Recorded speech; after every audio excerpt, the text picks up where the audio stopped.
নবী কথা দিলাম রে, আমি নবী হাসরের ময়দানে থাকতে আমার একটা উম্মত জাহান্নামে নিতে দিব না। এই দরুদি নবীর পক্ষে থাকতে আপনারা রাজি আছেন কিনা?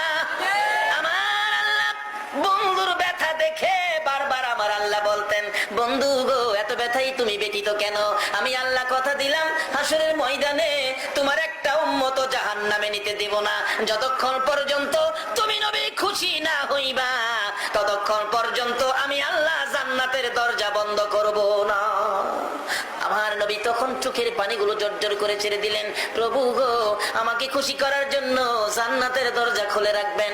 হ্যাঁ বন্ধু কথা দিলাম, আমাকে যদি খুশি করার জন্য এত কিছু করতে পারেন, আমি একটা দাবি করি, এই দাবিটা আপনি পুরা করেন। কি দাবি বন্ধু?